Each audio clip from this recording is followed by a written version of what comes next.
जय हिंद दोस्तों। तो क्या हाल है? आशा करता हूँ कि आप सभी अच्छे होंगे और आप सब अपने अपने एग्जाम की तैयारी में लगे होंगे। दोस्तों, आप जो स्क्रीन पर देख रहे हो, आज हम लोग डिस्कस करने वाले हैं बिहार बोर्ड का जो फिजिक्स है क्लास 12th, जो कि रोज़ आपको 6 से 8 बजे आपको जो वीडियो मिलता है उसमें से आज हम लोग डिस्कस करने वाले हैं फिजिक्स के। पिछला वीडियो था केमिस्ट्री का, आज हम लोग देखने वाले हैं फिजिक्स के इम्पॉर्टेंट क्वेश्चंस को। टोटल 28 क्वेश्चन देखेंगे 28 मिनट में, 28 क्वेश्चन, जो कि पार्ट 1 है। सब्जेक्टिव का मैं बता रहा हूँ, 2 नंबर वाले क्वेश्चन को हम लोग डिस्कस करने वाले हैं मेरे प्यारे दोस्तों। तो बहुत इंपॉर्टेंट क्वेश्चन में से सारे के सारे हैं 1 से 10 तक से, और 10 से 20 और फिर 20 से 28 तक में। तो वीडियो को पूरा देखिएगा। पहला क्वेश्चन जो आपको स्क्रीन पर देख रहे हैं, इसी क्वेश्चन से हम लोग स्टार्ट करने वाले हैं, ठीक है। हर एक क्वेश्चन इंपॉर्टेंट है आपके एग्जाम के लिए, मैं आपको बता रहा हूँ। और इसका जो पीडीएफ है वो आप फ्री ऑफ कॉस्ट आप कमेंट करके कहीं से भी ले सकते हैं। तो चलिए स्टार्ट करते हैं वीडियो को पहले क्वेश्चन से, जो कि आपके स्क्रीन पर है। चलिए वीडियो को पूरा देखिएगा, वॉच कीजिएगा पूरा। क्वेश्चन से स्टार्ट करते हैं। तो कहता है मेरे प्यारे दोस्तों, नीचे में एक हमारा पिक्चर दिया हुआ है। ये पिक्चर दिया हुआ है मेरे प्यारे दोस्तों। तो कहता है चित्र में किसी विद्युत क्षेत्र में समविभवीय तल दिखलाया गया है, ठीक है, यानी कि V1 ग्रेटर देन V2 है। तब विद्युत क्षेत्र में विद्युत बल रेखाओं के वितरण को दिखलाएं तथा इनकी दिशा को दर्शाएं। विद्युत क्षेत्र की तीव्रता किस क्षेत्र में अधिक निर्धारित है। मेरे प्यारे दोस्तों, इस बात को याद रखना, ये आपका एक VVI क्वेश्चन बनता है। ये जो आपका क्वेश्चन है, ये आपका एक VVI क्वेश्चन में से एक क्वेश्चन बनता है। इसको याद रखेंगे, ठीक है। तो बेहतरीन क्वेश्चन होता है ये, तो इसको भूलेंगे नहीं। पहला जो क्वेश्चन है हमेशा फिजिक्स के क्वेश्चन में ये इंक्लूडेड होता है और काफ़ी इंपॉर्टेंट क्वेश्चन में से एक है। तो चलिए इसका आंसर देख लेते हैं मेरे प्यारे दोस्तों। हमारा ये जो फिगर बना हुआ है, देख सकते हो, इलेक्ट्रिक फील्ड का सब कुछ बना हुआ है। देखिए, हम लोग जानते हैं कि विद्युत बल रेखाएं समविभवी तल के लंबवत होते हैं। हम लोग ये जानते हैं लंबवत होते हैं। जो हमारा विद्युत बल रेखा होता है, जो विद्युत बल रेखा होता है, वो समविभवी तल के क्या होता है, लंबवत होते हैं, ठीक है। ये हम लोग को पता है। चित्र में इस बल रेखाओं के बिंदीदार रेखाओं से दिखलाया गया। आप देख सकते हो यहाँ पर, इसमें जो चित्र में दिखाया गया है बिंदीदार रेखाओं से, देखिए लंबबल में ये बिंदीदार रेखाओं से इसको दिखा दिया गया है, ठीक है। चलिए आगे कहता है इन की दिशा उच्च विभव से निम्न विभव की ओर होती है। और इनकी दिशा कहाँ होती है, तो उच्च विभव से निम्न विभव की ओर होती है। विद्युत क्षेत्र की तीव्रता बाईं ओर, यानी जिधर संभवी तल होता अधिक होता है उधर ही आपका होगा, तो अधिक संघनित अधिक होगी। तो इसको याद रखेंगे। चलिए आते हैं मेरे प्यारे बच्चों दूसरे क्वेश्चन की तरफ। कहता है विभव मापी की सुग्रहिता से आप क्या समझते हैं। विभव मापी की सुग्रहिता से आप क्या समझते हैं। मैं जानता हूँ आप लोगों से बहुत से बच्चे ऐसे बोलेंगे, सर आपको ऐसे हिंदी में उतना दिक्कत क्यों है, आपको हिंदी पढ़ना नहीं आता और आप क्वेश्चन बता रहे हैं। तो हाँ मेरे प्यारे बच्चों, हिंदी में क्वेश्चन जो है मुझे पढ़ने में बहुत ज़्यादा कठिन होता है, क्योंकि मैंने शुरू से ऐसे CBSE से मैंने पढ़ाई की है और हिंदी उतना बेहतरीन है नहीं, इसके लिए कहीं ज़्यादा दिक्कत होता है। लेकिन आप लोग का डिमांड होता है कि जो क्वेश्चन लाइए सर उसको ऐसे हिंदी में ही दीजिए, तो इसके लिए मैं भी प्रैक्टिस कर रहा हूँ। प्रैक्टिस के तहत मैं भी सीख जाऊँगा। पर बहरहाल क्वेश्चन काफ़ी इंपॉर्टेंट में से एक है, तो इसको ध्यान में रखेंगे। चलिए कहता है विभव मापी की सुग्रहिता से आप क्या समझते हैं। विभव मापी की सुग्रहिता से आप क्या समझते हैं तथा इसकी सुग्रहिता आप कैसे बढ़ा सकते हैं, क्वेश्चन यही कह रहा है। तो देखिए, विभव मापी की सुग्रहिता का अर्थ होता है इस उपकरण से कम कितना विभवांतर की माप की जा सकती है। विभव मापी की सुग्रहिता विभव प्रवणता पोटेंशियल ग्रेडियंट का मान घटाकर बढ़ाई जा सकती है। इसे प्राप्त करने के लिए हम लोग को ये दो बातों को ध्यान में रखना होगा। पहला, विभव मापी तार की लंबाई बढ़ाई जा सकती है। दूसरा, नियत लंबाई वाले विभव मापी के धारा का मान बढ़ाकर भी इसकी सुग्रहिता बढ़ाई जा सकती है। और ये सारे के सारे MVVI क्वेश्चन में से एक होते हैं मेरे प्यारे बच्चों, इसको भूलेंगे नहीं। चलिए आते हैं तीसरे प्रश्न की तरफ। तो कहता है धातु के एक गोले A त्रिज्या को भी विभव तक आवेशित किया जाता है, ठीक है। इस गोले A को एक गोलीय खोल B में डाल दिया जा रहा है, भीतर रखकर एक द्वारा जोड़ दिया गया, ठीक है। एक तार जोड़ दिया गया जाए तो गोला बी का विभव क्या होगा। तो बताइए कि गोला बी का विभव क्या होगा। तो हम लोग को पता है V=Q 4 पाई एप्सिलॉन नॉट, और उसके बाद जो आंसर है उसको निकालेंगे। तो अगर गोला ए है तो उस पर चार्ज Q आवेश दिया जाए तो इसका विभव क्या होगा, V=Q/4 pi epsilon not a. तो सिंस Q आप इसको Q को यहाँ छोड़ दीजिए, बाकी को उधर लेके चले तो 4 पाई एप्सिलॉन नॉट, जो कि यहाँ पर ए और इंटू भी। ठीक है, जब गोला ए को गोले बी के भीतर रखा जाता है तो इन्हें तार से जोड़ दिया जाता है, तो कुल आवेश गोला बी के ब्रह्म पृष्ठ पर चला जाता है, पूरा का पूरा ये जो गोला का सरफेस होता है इस पे चला जाएगा। ठीक है, अतः बी का विभव, तो बी का विभव अगर हम लोग निकालेंगे तो V B equals to 4 pi Q epsilon naught 4 pi epsilon naught B equals to, इसको सॉल्व करोगे तो ये आपको दिख जाएगा आखिर में, यदि गोला ए का विभव पहले के विभव भी से कम हो जाएगा। ठीक है, इसको याद रखेंगे अतः में। चलिए तो आते हैं क्वेश्चन नंबर 4 की तरफ। कूलम्ब के नियमों की सीमा बताएं, कूलम्ब के नियमों की सीमा बताएं। बहुत इंपॉर्टेंट क्वेश्चन में से एक है मेरे बच्चों। कहता है विद्युत स्थैतिक में कूलम्ब के नियमों के कुछ खास है, तो क्या क्या है सीमा। तो देखिए, पहला, यह नियम बिंदु आवेशों के लिए लागू होता है। कूलम्ब का पहला नियम कि बिंदु आवेश के लिए सिर्फ और सिर्फ लागू है। दूसरा, यह नियम सिर्फ स्थिर आवेशों के लिए लागू होता है। तीसरा, यह नियम नाभिकीय कणों के लिए नाभिकीय में स्थायित्व की व्याख्या नहीं कर पाता है। चौथा, कूलम्ब नियम 10⁻⁴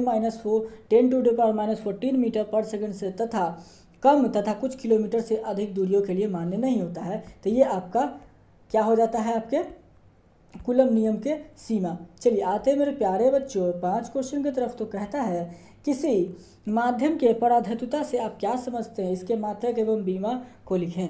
तो माध्यम के पराधैर्यता यह किसी अचालक माध्यम की विद्युत अभिलक्षण होता है कि वह किस हदक विद्युत गुण को संचारित कर सकता है।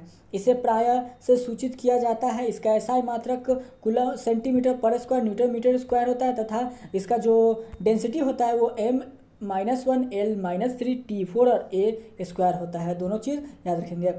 6 क्वेश्चन की तरफ आते हैं मेरे प्यारे बच्चों। तो कहता है समान परिमाण के दो बिंदु आवेश जब नज़दीक रखे जाते हैं, समान परिमाण के दो बिंदु आवेश नज़दीक रखे जाते हैं, और ये जो क्वेश्चन है ये VVI क्वेश्चन में से एक है मेरे प्यारे बच्चों, इसको याद रखना है। तो उनके लिए विद्युत बल रेखाओं को खींच कर दिखाएं। तो उनके लिए विद्युत बल रेखाओं का ये खींचा हुआ है, देख सकते हो। तीनों के तीनों फिगर आपको याद रखने हैं। काफ़ी इंपॉर्टेंट क्वेश्चन में से एक है और ये बार बार क्वेश्चन पूछता है। नेक्स्ट क्वेश्चन नंबर 7 की तरफ बढ़ते हैं। तो कहता है एक समान विद्युत क्षेत्र में रखे विद्युत ध्रुवीय की त्रिज्या ऊर्जा के लिए व्यंजक प्राप्त करें। तो विद्युत ध्रुव की स्थिति ऊर्जा के लिए हम लोग जब निकालेंगे तो निकलेगा मेरे दोस्तों, ध्यान से देखना। विद्युत क्षेत्र में ध्रुवीय को घुमाने में विद्युत क्षेत्र के विरुद्ध कुछ कार्य करना पड़ता है जो उसमें स्थित ऊर्जा के रूप में संचित हो जाता है। ठीक है, तो कार्य हम लोग को पता है वर्क डन। तो वर्क डन बराबर फाइनल माइनस इनिशियल, अगर आप निकालोगे UF minus UI final minus initial. ठीक है, तो प्रारंभिक जो हम लोग को शुरू होगा वो थीटा से लेकर के θ1 तक और θ2 तक जाएगा। तो जब हम लोग इसको ऐसे वर्कडन को डिफ्रेंशिएट करेंगे तो फाइनली जो हमारा आंसर आएगा, जब डिफ्रेंशिएट करोगे आप देख लेना, तो फाइनली आपका आंसर आ जाएगा U minus PE cos theta that is minus P.E। चलिए क्वेश्चन 8 की तरफ आते हैं। तो कहता है मेरे प्यारे दोस्तों डाइलेक्ट्रिक भंजन तथा डाइलेक्ट्रिक सामर्थ्य से आप क्या समझते हैं। दोनों को दोनों इंपॉर्टेंट क्वेश्चन में से एक है। तो कहता है डाइलेक्ट्रिक भंजन, डाइलेक्ट्रिक ब्रेकडाउन, जब डाइलेक्ट्रिक पदार्थ को विद्युत क्षेत्र में रखा जाता है तो यह ध्रुवित होने लगता है तथा ध्रुवन का आरोपित विद्युत क्षेत्र की तीव्रता पर निर्भर करता है। अगर विद्युत क्षेत्र का मान एक सीमा से अधिक हो जाता है तो इलेक्ट्रॉन अणु परमाणु से अलग होने लगते हैं। यह मुक्त इलेक्ट्रॉन दूसरे अणु परमाणु से टकराकर और इलेक्ट्रॉन को मुक्त कर देते हैं। परमाणित अधिक और अधिक से इलेक्ट्रॉन चालन के रूप में उपलब्ध हो जाते हैं और यह चालक के जैसा व्यवहार करने लगता है। इस स्थिति को डाइलेक्ट्रिक भंजन कहा जाता है, ब्रेकडाउन कहा जाता है। तो उसको याद रखेंगे। नेक्स्ट है आपका डाइलेक्ट्रिक सार्थक, डाइलेक्ट्रिक स्ट्रेंथ। कहता है डाइलेक्ट्रिक पर आरोपित विद्युत क्षेत्र का वह अधिकतम मान जिस पर वह बिना जले यानी भंजन अवस्था में बिना पहुंचे रह सकता है, डाइलेक्ट्रिक समार्थक कहलाता है। इसके बाद विद्युत विसर्जन स्पार्क होने लगता है। शुष्क हवा के लिए सामान्य दाब पर डाइलेक्ट्रिक सार्थक लगभग 3×10⁶ वोल्ट मीटर इन्वर्स होता है। तो इसको याद रखेंगे प्यारे बच्चों। क्वेश्चन नंबर 8 काफ़ी इंपॉर्टेंट में से एक था। 9 नंबर भी काफ़ी इंपॉर्टेंट क्वेश्चन है। परावैद्युत सामर्थ्य एवं अपेक्षित परावैद्युतांक को परिभाषित करें। काफ़ी इंपॉर्टेंट क्वेश्चन में से एक है जिसका कि डिफिनेशन मैंने यहाँ लिख रखा है। दोनों के दोनों आप इसको जरूर पढ़ लेंगे। क्वेश्चन लास्ट आते हैं 10 की तरफ। कहता है चोक कुंडलीय क्या है। चोक कुंडलीय क्या है, ये एक मिस प्रिंट हो गया मेरे प्यारे बच्चों, इसके लिए माफ़ करना। ये पार्ट 6 का इसे मैच हो गया। खैर ये क्वेश्चन आपका जो चोक कुंडलीय है 10 नंबर क्वेश्चन, इसको ख़त्म कर लेते हैं। तो कहता है यह एक उच्च प्रेरकत्व की एक कुंडली होती है जो नरम लोहे के क्रोड के ऊपर विद्युत रोधी रूप में लिपटी रहती है। यह प्रत्यावर्ती परिपथ में बिना विद्युत ऊर्जा क्षय के विभवांतर का मान बढ़ा होता है, अतः इसका उपयोग विभवांतर बढ़ाने के लिए एसी प्रतिरोध की अपेक्षा अधिक कारगर होता है। इस कुंडली की प्रतिबाधा जो कि कुंडली की प्रतिबाधा होता है Z=√R² होती है। उच्च आवृत्ति के स्रोत रहने पर L का मान कम रहने पर भी WL का अधिक होता है, अतः इस स्थिति में लौह क्रोड के स्थान पर वायु क्रोड का भी उपयोग किया जा सकता है। तो मेरे प्यारे बच्चों देखिएगा ध्यान से, ट्रांसफार्मर के क्रोड पदार्थ क्यों बनाए जाते हैं, आपको ये इसका आंसर देना है। और ये 2 नंबर के क्वेश्चन में सारे के सारे 2 नंबर के क्वेश्चन में पूछे जाते हैं। फिजिक्स का मैं बता दूं, ट्रांसफार्मर के क्रोड परतदार क्यों बनाए जाते हैं, ट्रांसफार्मर के क्रोड परतदार क्यों बनाए जाते हैं, इसका आंसर आपको देना है 11 का। तो चलिए कहता है क्या आंसर देखिएगा, ट्रांसफार्मर के कुंडली से जब, देखिए कह रहा है क्या से, ध्यान से सुनिएगा, जब कह रहा है कि ट्रांसफार्मर के कुंडली से जब प्रत्यवर्ती धारा प्रवाहित होता है, जो ट्रांसफार्मर का कुंडली होता है उससे जो प्रत्यवर्ती धारा जो है सब प्रवाहित होता है, निकलता है, तो फ्लक्स में परिवर्तन के कारण लौह क्रोड में भंवर धारा उत्पन्न होती है। ठीक है, इस बात को याद रखेंगे, लौह जो क्रोड होता है उसमें भंवर धारा ऐसे बनने लगता है, जिसके तहत विद्युत ऊर्जा हास लौह क्रोड में गर्म करने में हो जाती है, जिसे लौह क्षय भी कहा जाता है। ठीक है, लौह क्षय के कारण इस हानि को रोकने के लिए, और इसी जो लौह क्षय जो बनता है, इसी हानि को रोकने के लिए लौह क्रोड को विद्युत रोधी परतदार पट्टियों के रूप में बना देते हैं। ठीक है, पर भंवर धारा नहीं बन पाती और विद्युत ऊर्जा का ह्रास कम हो जाता है। ठीक है, इसीलिए हम लोग ऐसे क्या बनाते हैं, ट्रांसफार्मर का क्रोड परतदार बनाते हैं, ताकि ऐसे हमारा क्या हो सके, भंवर धारा ऐसे नहीं बन पाए और जो विद्युत धारा है वो ह्रास कम हो जाए। ठीक है, कोई दिक्कत। चलिए आते हैं नेक्स्ट, जो 12 क्वेश्चन है, कहता है लेंज के नियम। लेंजेज लॉ बहुत इंपॉर्टेंट क्वेश्चन में से एक होता है मेरे प्यारे दोस्तों। लेंजेज लॉ आपका बहुत क्वेश्चन होता है इंपॉर्टेंट में से। तो लेंज के नियम बताइए, तो लेंज के आपको नियम पूछ रहा है, तो कहता है ध्यान से देखिएगा, लेंज के नियम आपके स्क्रीन पर, विद्युत चुंबकीय प्रेरणा में प्रेरित विलंब बल या धारा की दिशा लेंज नियम से प्राप्त होती है। ठीक है, इस नियम के अनुसार विद्युत चुंबकीय प्रेरणा के कारण सभी स्थितियों में परिपथ में प्रेरित धारा या विलंब बल की दिशा इस प्रकार की होती है कि वह अपने उत्पन्नकर्ता का विरोध करता है, जिसके कारण वो उत्पन्न होती है। इस बात को याद रखेंगे। चलिए, तो उदाहरण के लिए जब आप यहाँ पर आप इस फिगर को देख सकते हो लेंज लॉ के लिए, जब आप उदाहरण के लिए किसी कुंडली के नज़दीक बाध्य चुंबक एन पोल को लाओगे, ठीक है, तो कुंडली में प्रेरित धारा जो कि दिशा किसी भी प्रकार की होगी, ठीक है, वो सतह एन ध्रुव की तरह उत्पत्ति हो तो आते हुए चुंबक एन ध्रुव का विरोध होता है। ठीक है, इस बात को याद रखेंगे। और जब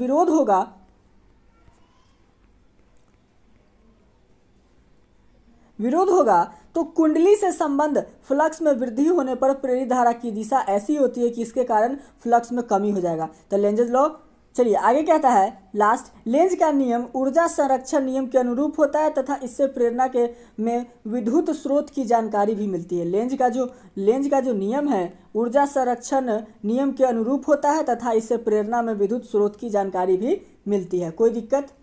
चलिए आगे कहता है आवेश का रैखिक घनत्व से क्या समझते हैं, इसका मात्रक लिखें। आवेश का रैखिक घनत्व से क्या समझते हैं और इसका मात्रक क्या होता है। तो मेरे दोस्त लोग, इसका आवेश का रैखिक घनत्व क्या होता है, तो कहता है किसी चालक के प्रति, ध्यान से देखिएगा, किसी चालक के प्रति एकांक लंबाई के आवेश के परिमाप को आवेश का रैखिक द्वारा व्यक्त किया जाता है। कोई दिक्कत। रैखिक द्वारा व्यक्त किया जाता है। किसी चालक के प्रति एकांक लंबाई के आवेश के परिमाप को आवेश का रैखिक द्वारा व्यक्त किया जाता है। कोई दिक्कत। अब ये इसका जो फॉर्मूला है वो आवेश बटा लंब, ठीक है, लैम्डा इक्वल्स टू QIL, इसका मात्रक कूलम मीटर इन्वर्स होता है। चलिए आते क्वेश्चन 14 की तरफ। आवेश का पृष्ठ तलीय घनत्व से क्या समझते हैं, आवेश का पृष्ठ तलीय घनत्व से क्या समझते हैं। तो कहता है आंसर, किसी चालक के प्रति एकांक क्षेत्रफल के आवेश के परिमाप को आवेश का तलीय घनत्व कहा जाता है। इसे सिग्मा द्वारा व्यक्त किया जाता है। कोई दिक्कत। षष्ठ घनत्व पृष्ठ घनत्व आवेश बटा क्षेत्रफल निकाल सकते हैं आप इससे। चलिए आवेश बटा जो हमारा आवेश बटा क्षेत्रफल आया पृष्ठ बटा घनत्वों का, तो सिग्मा बराबर Q/A और इसका मात्रक कूलम मीटर इनवर्स का स्क्वायर। कोई दिक्कत? आते क्वेश्चन 15 की तरफ। तो कहता है विद्युत फ्लक्स क्या है? विद्युत फ्लक्स क्या है मेरे प्यारे दोस्तों? कह रहा है विद्युत फ्लक्स क्या है? किसी क्षेत्र के क्षेत्रफल सदिश एवं तीव्रता के अदिश गुणनफल को विद्युत फ्लक्स कहा जाता है। इसे फाई द्वारा सूचित किया जाता है। इसे किसके द्वारा सूचित किया जाता है? तो फाई के द्वारा। तो फाई बराबर EdS cos थीटा, जहाँ पर हमारा ई की तीव्रता, ई होता है जो कि तीव्रता होता है, ds हमारा क्षेत्रफल जो इसका मात्रक है, और बी हमारा मीटर होता है। ठीक है, चलिए क्वेश्चन नंबर आते हैं 16 की तरफ मेरे प्यारे दोस्तों। कहता है गतिशीलता से क्या समझते हैं? गतिशीलता से आप क्या समझते हैं? तो कहता है गतिशीलता से एकांक परिमाण के विद्युत क्षेत्र से उत्पन्न संवहन अनुगमन वेग को गतिशीलता कहा जाता है। इसे प्रायः म्यू द्वारा व्यक्त किया जाता है। ठीक है, तो गतिशीलता का अनुगमन वेग बटा विद्युत क्षेत्र, ठीक है, mu equals to VD/E।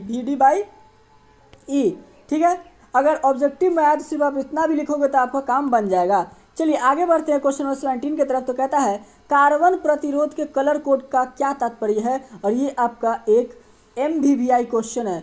MVVI question में से एक है 17 नंबर क्वेश्चन। ठीक है, ये आपका एक MVVI क्वेश्चन में से एक है, जिसको ऐसे याद रखेंगे। कहता है तो कार्बन प्रतिरोध के कलर कोड का क्या तात्पर्य है? तो कहता क्या, ध्यान से सुनिएगा। इलेक्ट्रॉनिक के छोटे छोटे उपकरणों का प्रतिरोध व्यक्त करने के लिए रंगीन संकेतों का ऐसे कलर कोड का उपयोग किया जाता है। देखिए इलेक्ट्रॉनिक में जो छोटे छोटे उपकरण होते हैं ना, डिवाइस, उसमें यूज़ करने के लिए कलर कोडिंग का यूज़ किया जाता है। इस बात का आप ऐसे जानते होंगे। ठीक है, प्रतिरोध व्यक्त करने की इसी विधि को कार्बन प्रतिरोध का कलर कोड कहा जाता है। और इसी विधि को जो हम लोग प्रतिरोध व्यक्त करते हैं, इसी को ऐसे कार्बन प्रतिरोध का कलर कोड कहा जाता है। इसको याद रखेंगे। इसमें कुछ 10 रंगों का प्रयोग होता है, जिसका क्रमांक 0 से 9 तक होता है। और इसमें जो कार्बन कलर कोडिंग होता है मेथड, इसमें 10 रंग का है इस्तेमाल किया जाता है, जिसमें 0 से 9 तक होता है। इस विधि में पहली एवं दूसरी रंगीन पट्टिका सार्थक अंक को, तीसरी पट्टिका दाशिमिका गुणांक को तथा चौथी पट्टिका सहन शक्ति को व्यक्त करता है। इस विधि में प्रयुक्त रंगों का क्रमानुसार नाम निम्न है: काला, भूरा, लाल। अब इसमें जो रंग का यूज होता है, क्या क्या होता है? काला, भूरा, लाल, नारंगी, पीला, हरा, नीला, बैगनी, धूसर एवं सफ़ेद। तो ये 10 रंगों का ऐसे इस्तेमाल होता है कार्बन कलर कोडिंग में। इसको याद रखना। चलिए आते हैं क्वेश्चन नंबर 18 की तरफ। एम्पियर को परिभाषित करें। एम्पियर को डिफाइन एम्पियर आपसे कह रहा है। डिफाइन एम्पियर आपसे कह रहा है। क्या कह रहा है? Define ampere. तो कहता है, ध्यान से सुनिएगा, 2 समांतर धारावाही तारों के बीच क्रियाशील बल क्या होता है? एम्पियर। तो 2 समांतर धारावाही तारों के बीच क्रियाशील बल को हम लोग एम्पियर कहते हैं। F equals to μ0/2πI1 × I2 × L/R। यदि L1 बराबर L2 हो जाए तो 1 एम्पियर, तो R बराबर 1M, L बराबर 1M। तो सॉल्व करते हैं इसको। तो F बराबर, हमारा जब सॉल्व करोगे तो F बराबर μ0/2π, तो 4π × 10 के पावर -7/2π। और जब फाइनली इसका ऐसे निकालोगे तो आएगा आपका आंसर 2 × 10 के पावर -7 न्यूटन। ठीक है, चलिए क्वेश्चन में आते हैं 19 की तरफ। कहता है अपवाह वेग या अनुगमन वेग से क्या समझते हैं? अपवाह वेग या अनुगमन वेग से क्या समझते हैं? दोनों ही बहुत इंपॉर्टेंट क्वेश्चन है।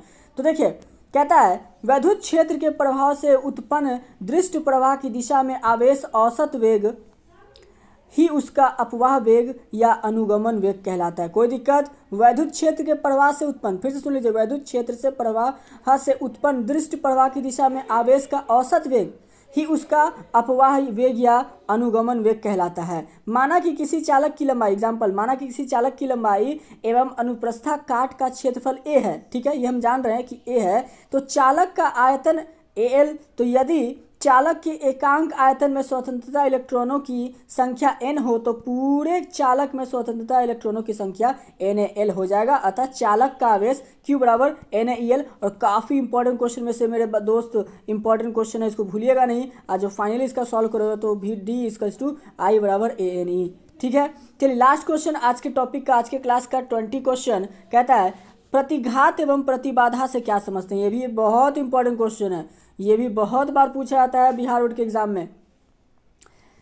किसी कुंडली स्वप्रेरक एवं संधारिता के धारित द्वारा आरोपित परिपथ में धारा के प्रवाह में आरोपित प्रभावी अवरोध की प्रतिघात कहा जाता है। याद रखेंगे, प्रतिघात किसे कहा जाता है? तो फिर से, किसी कुंडली के स्वप्रेरक एवं संधारित के धारिता द्वारा आरोपित परिपथ में धारा के प्रवाह में आरोपित प्रभावी अवरोध को प्रतिघात कहा जाता है। ठीक है, इस बात को याद रखेंगे। प्रेरणा कुंडली में प्रतिघात LW होता है एवं संधारिता में 1/CW होता है। तो LCR अगर देखा, LCR सर्किट होगा, तो इसका जो प्रत्यावर्ती धारा के प्रवाह में लगाया गया कुछ प्रभावी अवरोध को प्रतिबाधा कहा जाता है। इसे Z द्वारा ऐसे सूचित किया जाता है, Z बराबर R² into L minus 1/C²। और ये बहुत बार आपको ये ऑब्जेक्टिव में मिलेगा, LCR सर्किट का बहुत बार ऑब्जेक्टिव में आता है।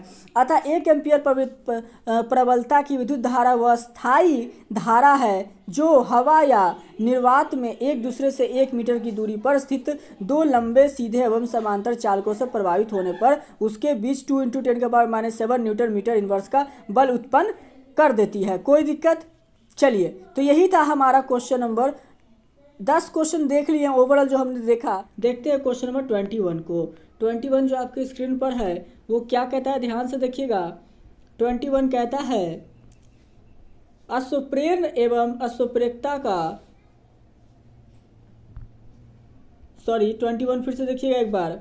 कह रहा है स्वप्रेरण एवं स्वप्रेरकत्व क्या है। ठीक है, स्वप्रेरण एवं स्वप्रेरकत्व क्या है, समझाएं इसको। ठीक है, तो आंसर देखिए इसका क्या कहता है। किसी कुंडली से प्रवाहित धारा को परिवर्तित करने पर स्वयं उसी कुंडली में प्रेरित विद्युत वहाव बल एवं प्रेरित विद्युत धारा उत्पन्न होने की घटना को स्वप्रेरण कहा जाता है। क्या कहा जाता है? स्वप्रेरण कहा जाता है। इस बात को याद रखेंगे। किसको?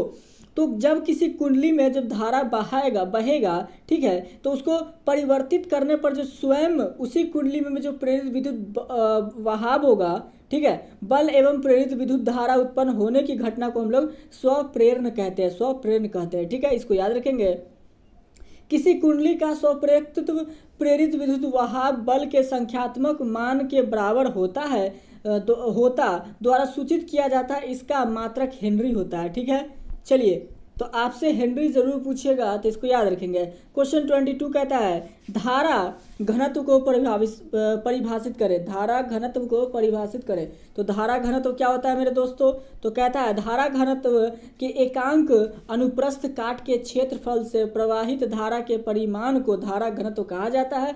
इसे प्रायः जूल से इंडिकेट किया जाता है। जैसे कि धारा घनत्व धारा घनत्व बराबर होता है आपका धारा बटे क्षेत्रफल, मतलब जूल बटे करंट बाई एम्पियर। ठीक है, इसका मात्रक एम्पियर मीटर स्क्वायर होता है। चलिए, क्वेश्चन 23 प्रतिचुंबकीय पदार्थ से क्या प्रत्यय है? प्रतिचुंबकीय पदार्थ से क्या समझते हैं, क्या प्रत्यय है? तो प्रतिचुंबकीय पदार्थ वैसे पदार्थ जिनका कुल चुंबकीय आघूर्ण शून्य होता है। वैसा पदार्थ जिसका कि जो टोटल चुंबकीय आघूर्ण होगा ना वो जीरो होगा, प्रतिचुंबकीय पदार्थ कहलाते हैं। कोई दिक्कत? प्रतिचुंबकीय पदार्थ उसको कहते हैं जिसका कि चुंबकीय आघूर्ण जीरो हो जाए। ठीक है, ये पदार्थ शक्तिशाली चुंबकीय क्षेत्र से कम शक्तिशाली चुंबकीय क्षेत्र की ओर गतिशील होते हैं। और ये इसका जो नेचर होता है वो जो शक्तिशाली चुंबकीय क्षेत्र होता है ना उससे वो जो कम थोड़ा शक्तिशाली होता है उसके तरफ ये बढ़ता है। इनकी चुंबकीय प्रवृत्ति एकांक से कम एवं ऋणात्मक होती है। तो इस बात को याद रखेंगे। एग्जाम्पल के तौर पर बिस्मत, चांदी, तांबा, जस्ता, सीसा, सोना इत्यादि। चलिए आते हैं क्वेश्चन 24 की तरफ। अनुचुंबकीय पदार्थ से क्या समझते हैं? अनुचुंबकीय पदार्थ से क्या समझते हैं? तो कहता है वैसा पदार्थ जिनका कुल चुंबकीय आघूर्ण शून्य नहीं होता है। वैसा पदार्थ जिनका कुल चुंबकीय आघूर्ण शून्य नहीं होता है अनुचुंबकीय पदार्थ कहलाते हैं। क्या कहलाते हैं? अनुचुंबकीय पदार्थ कहलाते हैं। ये पदार्थ निम्न चुंबकीय क्षेत्र से उच्च चुंबकीय क्षेत्र की ओर गमन करते हैं। इनकी चुंबकीय प्रवृत्ति एकांक से कम एवं धनात्मक होता है। याद रखेंगे इसको। चलिए इसका एग्जांपल आप अपने स्क्रीन पर देख सकते हैं। प्लेटिनम, मैग्नीज, ऑक्सीजन, ओसिनियम और इत्यादि। चलिए नेक्स्ट जो 25 नंबर क्वेश्चन है हमारा वो क्या कहता है, ध्यान से देखिएगा। अस्थाई चुंबक किस चीज का बना होता है, इसके गुणों का उल्लेख करें। अस्थाई चुंबक किस चीज से बना होता है, इसके गुणों का आपको उल्लेख करना है। तो चलिए, अस्थाई चुंबक जो हमारा प्रायः इस्पात का बना होता है। अस्थाई चुंबक के निम्न गुण, इसके कुछ निम्न जो गुण है वो देख लीजिए। पहला गुण तो उच्च चुंबक धारणशीलता, दूसरा यंत्रिका परिवर्तन सहन करने की क्षमता, तीसरा उच्च निग्राहिता, चौथा होता है अल्प शैथिल्य हानि। कोई दिक्कत? चलिए आते हैं क्वेश्चन नंबर 26 के तरफ, जो कहता है लॉरेंज बल क्या है। लॉरेंज फोर्स को एक्सप्लेन कीजिए। मैंने आपको पिछले क्लास में बताया है कि लॉरेंज फोर्स एक बहुत इंपॉर्टेंट क्वेश्चन में से एक है आपके बिहार बोर्ड 2023 एग्जाम के लिए।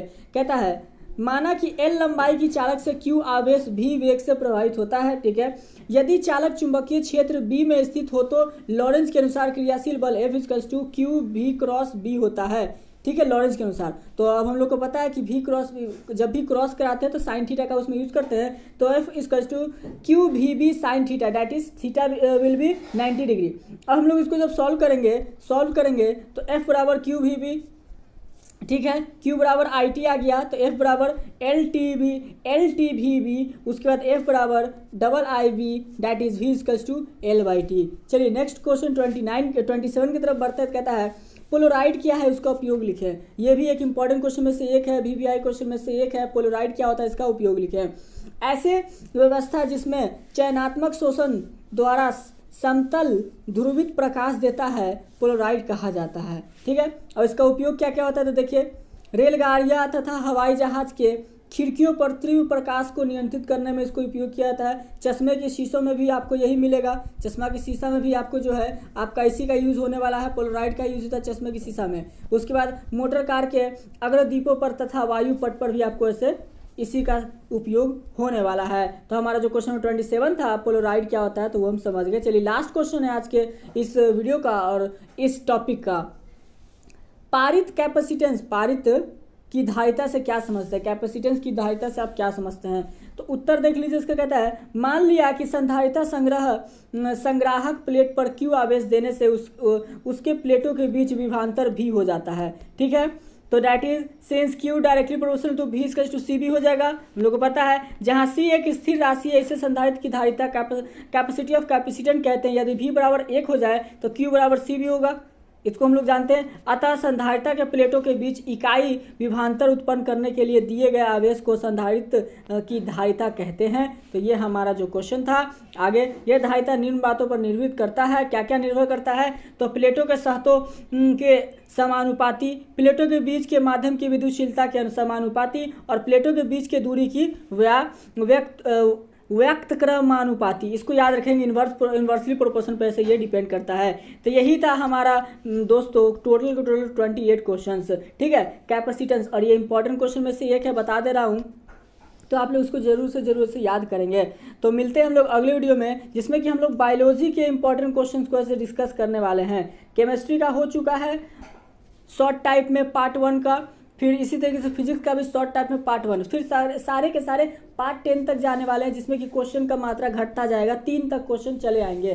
तो नेक्स्ट क्लास में आएगा तो बायोलॉजी का हम लोग वीडियो स्टार्ट करने वाले हैं। तो आई होप सो कि आपको वीडियो समझ आया होगा। पसंद आया तो लाइक कीजिए, दोस्तों के साथ शेयर कीजिए। चैनल को पहली बार आए तो चैनल को सब्सक्राइब कर लीजिए। मिलते हैं अगले वीडियो में। आशा करते हैं कि आप लोगों ने चैनल को सब्सक्राइब करके रखा ताकि आपको नोटिफिकेशन मिलता रहे। अगर नोटिफिकेशन ना मिले तो आप लोगों से एजुकेशनल बक्स चैनल को सर्च कर लेना, यूट्यूब पे एजुकेशनल बक्स नाम से ऐसे सर्च कर लेना, आपको मिल जाएगा, ठीक है, आपको मिल जाएगा, पहले ही पे ही आएगा, तो आप उसको सर्च करके सब्सक्राइब कर लेना, आपको सारे क्वेश्चन मिल जाएगा। PDF आप ले लेना कहीं से भी कमेंट करके। चलिए मिलते हैं अगले वीडियो में। आपका दिन शुभ हो और वीडियो पर अपना समय देने के लिए बहुत बहुत धन्यवाद। जय हिंद, जय भारत।